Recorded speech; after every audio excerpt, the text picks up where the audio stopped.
Bonjour Sébastien. Bonjour Alex. Merci d'être là dans le studio de Shalom Besançon. Quel bon vent t'amène. Il y a un vent de nouveauté Alex. Française, français. Gauloise, gaulois.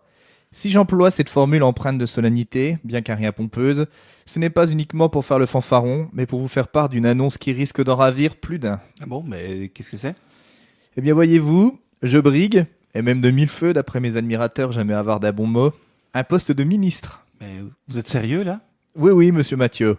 Cette décision, je l'ai prise en mon âme et conscience.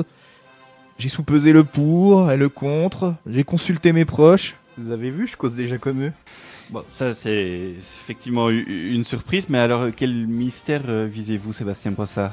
Eh bien voyez-vous, je n'ai pas encore réussi à me décider quant au portefeuille que je convoitais. Ou que je convoiturais si je choisis les transports. Ah. Mais je tiens à rassurer tout le monde, je n'en accepterai qu'un à la fois. Enfin, dans un premier temps. Alors bon, on va faire le tour du gouvernement, la place de Monsieur Colomb peut-être? Non, alors non. Ma claustrophobie me fait à regret, bien que fort logiquement renoncer à l'intérieur. Mais l'agriculture pourrait être un bon compromis. La place de Stéphane Travers? Oui. Bon, pour les porcs, je serai jamais aussi bon que Travers. Mais pour me consoler de ne pas être le premier flic de France, j'aurai sous la main les poulets, les bœufs carottes et les bovos. Bon, et la justice de Madame Belloubet? La justice étant aveugle, avec moi elle deviendrait myope astigmate, ce qui est un progrès. Mais comme la robe me boudine quelque peu, on a un peu le même problème, monsieur Mathieu, je renonce donc à l'hôtel Bourvalet. Ne cherchez pas de jeu de mots stupide, c'est le vrai nom du ministère de la Justice. Alors l'alternative la plus judicieuse me semble l'éducation nationale. Mais quel lien faites-vous entre ces deux ministères? Eh bien, en axant ma politique sur les plus mous du bulbe, je pourrais devenir en quelque sorte garde des sceaux. Et si je m'occupe de l'éduc, j'abolirai l'expression nos chères têtes blondes. C'est une mesure qui devrait faire plaisir à vos corps religionnaires. Je la trouve très discriminatoire pour les bruns et les roux. Les pauvres n'ont pas besoin de ça. Et j'ai peur qu'en flattant de la sorte les blondinets, nous n'en fassions des bons à rien. Ministre des Armées? Ah non, pardon, mais non. Si je m'attelle à dégraisser le mammouth, c'est certainement pas pour prendre la défense. Bien que je ne ressente pas à une chèvre, je suis jamais à l'aise en présence d'un militaire. Darmanin, le maire Non, je renonce d'emblée aux finances, au budget. J'estime qu'il faut être honnête, scrupuleux, au-dessus de tout soupçon pour ce Marocain. Et comme je vous l'ai dit, moi ce que je souhaite c'est être ministre. Oui, donc, et éventuellement peut-être la place de Françoise Nyssen à la culture? Oui, être le nouveau Jack Lang, le nouveau roi de la rue de Valois, pourquoi pas. Déjà parce que j'adore les Césars.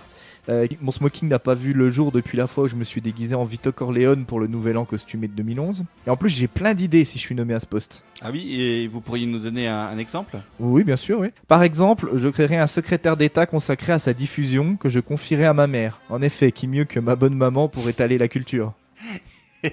Et ou bien alors convoitez-vous la place d'Agnès Buzyn à la santé? À la santé m'effraie, pour être franc. Pas par hypocondrie, encore que, mais surtout par lâcheté. Par l'acheter, mais expliquez-vous, les Français ont le droit de savoir. Eh bien, le défi est immense. Il faut de réels moyens pour ce ministère et pas seulement faire preuve de bon cœur. L'hôpital se fout de la charité. Et puis les syndicats ne sont pas simples à contenter. Ne comptez pas sur moi pour leur envoyer les CRS. Imaginez qu'ils tirent sur l'ambulance, ça risque de ruer dans les brancards.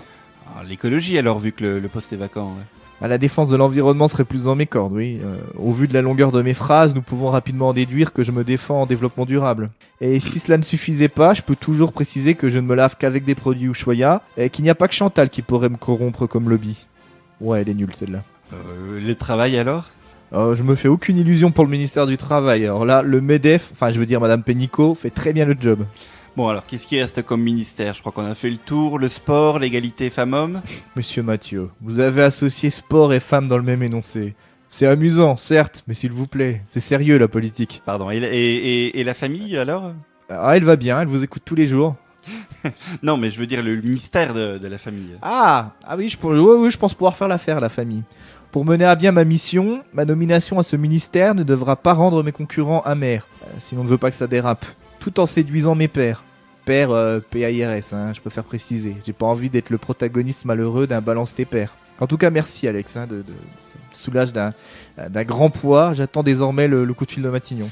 Eh bien, merci Sébastien de nous avoir fait part de cette grande annonce. On suivra cela de très très près. Un dernier mot avant de nous quitter? Je vous donne un hypothétique rendez-vous pour une autre chronique la semaine prochaine, si je suis pas nommé d'ici là, mais franchement, je voudrais pas vous donner de faux espoirs. Mais en tout cas, je transmets votre CV à qui de droit. Merci Sébastien pour cette intervention.